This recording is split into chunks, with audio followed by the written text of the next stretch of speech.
can you please talk about aggression that is connected to overuse of alcohol?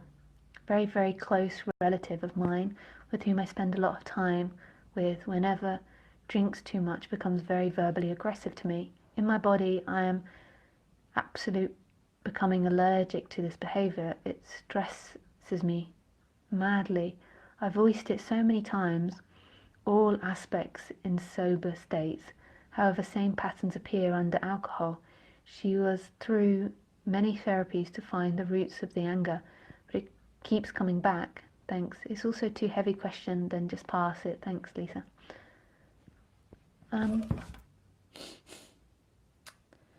Yeah, sometimes these tendencies are really, really strong. Like, I still have the imprint, like all this work and all these awakenings and these shifts. I still have the imprint behaviors, a lot of imprint behaviors of Lisa. Like, these behaviors are so strong. A lot lightened, but there's still this imprint. So, that's something. I mean, my way of dealing with relatives whose behavior I don't like is to limit seeing them when they're in that behavior, because you can't force someone to change, and they can't force themselves to change. That change has got to happen, and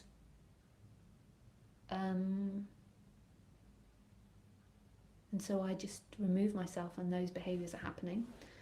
But at the same time, you can't always know when they're happening or when they're going to happen, so you have to also take that good comes with bad. Sometimes you can't predict that, and so sometimes, when you're enjoying their personality, when they're not doing it, if they do change, then that is part of it. If she's been through therapy and if you've spoken about it, there's not really too much on your side you can do but remove yourself when that happens. Even you attempting to teach her is most probably not appropriate. If she's been through all the therapies and if you've spoken to her about her many times, then it just, maybe that's the best answer. It's not always easy though. You get caught sometimes. So just also seeing that human relationships can be hard. They can be beautiful and divine and easy and lovely, and they can be super hard. Everyone comes to this life with a certain amount of baggage. I find more and more now with personal relationships, I just take responsibility for my stuff, and I express to someone how their behavior makes me feel, but I don't attempt to teach them, because to them that teaching could be interpreted in all types of ways, and you could trigger all types of things in them, and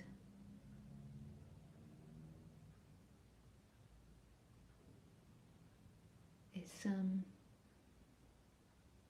if they want to change and if they see a problem with it, they'll find their way. And if they ask your advice, maybe I'll say some things, but when you're personally involved with someone very closely,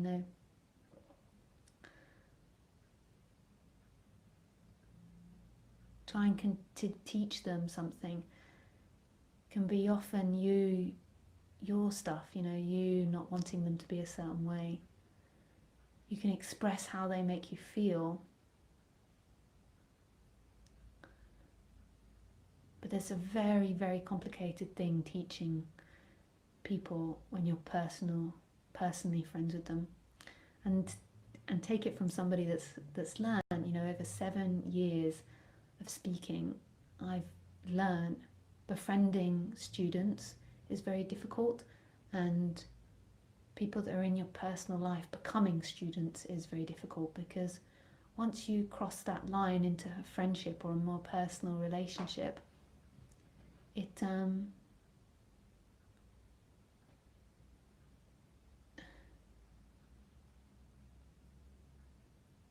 it becomes a lot harder. So really, in the personal relationships, it's better that they go and seek the advice outside of you, I think.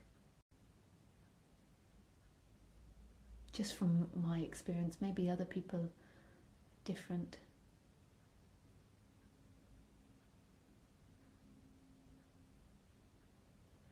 Because, you know, you've got to be careful of talking someone out of what they feel, of pushing them into believing something they don't believe, and all these different things.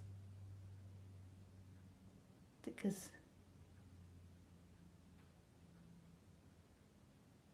they've got to want to do it. They've got to see through their stuff. You can't do that for someone.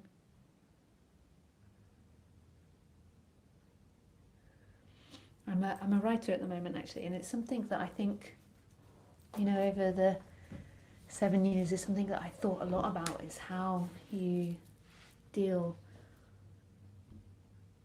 with this on the personal level, whether you teach someone or not. And it's and currently I'm writing the script of two lovers, one of them being the teacher and one of them being the student, and it's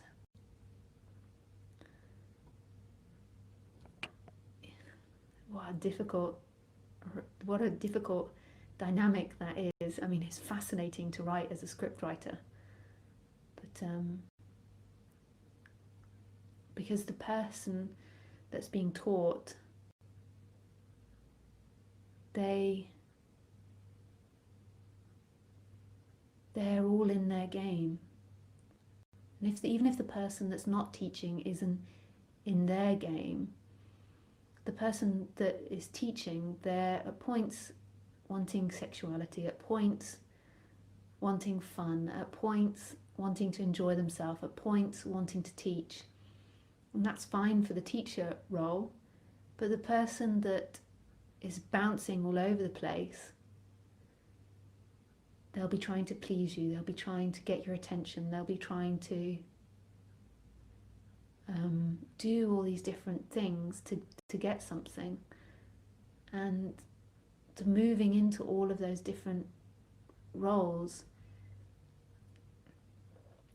is I think is too confusing for the student. It's too overwhelming for the student, and even for the teacher, it's like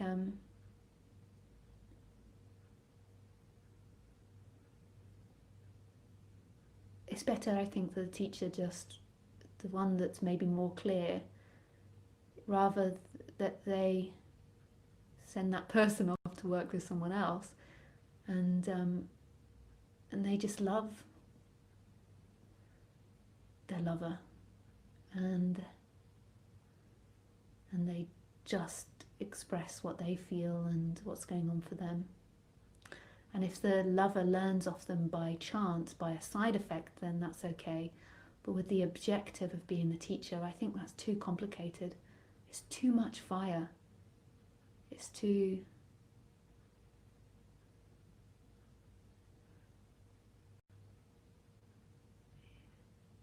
Yeah, this is from my experience. So that's my advice to you, is it's not your role to teach them. It's your role to be the friend, or whatever role it is. Thanks, Lisa. Somehow I just felt what you say. Thanks. I see what you say. I know. Love. Hi, Lisa. Your top matches your mirror and lamps. Looks cool. Oh, yeah. The traditional English.